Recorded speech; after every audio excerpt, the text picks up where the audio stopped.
Hi friends, welcome to VGS kitchen. ఈరోజు మనం ఎంతో రుచిగా ఉండే ఉసిరికాయ సాంబార్ ఎలా చేసుకోవాలో చూద్దాం.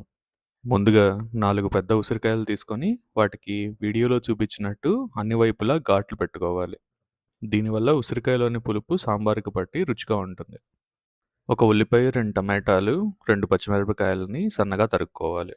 చిన్న కుక్కర్లో 2 స్పూన్లు నూనె వేసుకొని కట్ చేసుకున్న ఉల్లిపాయలు, పచ్చిమిరపకాయలు, కరివేపాకు వేసుకొని బాగా వేయించుకోవాలి. దీనిలో టమాటా ముక్కలు, ఉసిరికాయలు వేసుకొని ఒక నిమిషం మగ్గించుకోవాలి. తగినంత ఉప్పు, కాస్త పసుపు వేసుకొని ముక్కలు మునిగేదాకా నీళ్లు పోసుకొని ఒక విజిల్ రానివ్వాలి. ఉడికించుకున్న ఉసిరికాయల్లో కన్సిస్టెన్సీకి తగ్గట్టు నీళ్లు పోసుకొని ఆల్రెడీ ఉడికించి పెట్టుకున్న ఉత్తపప్పును వేసుకోవాలి.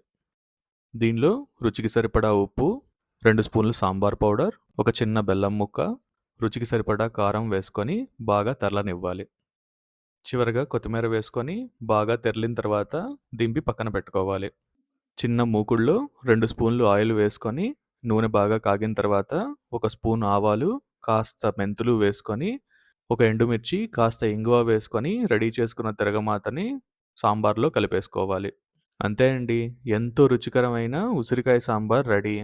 రెగ్యులర్గా చేసుకునే సాంబార్ల కంటే ఈ టైప్లో సాంబార్ చేసుకొని చూడండి, బాగా రుచిగా ఉంటుంది. దీన్ని ఇడ్లీలతో కూడా జత చేసుకొని తినచ్చు. మరిన్ని ఇంట్రెస్టింగ్ వీడియోల కోసం like, share and subscribe to Viji vlogs.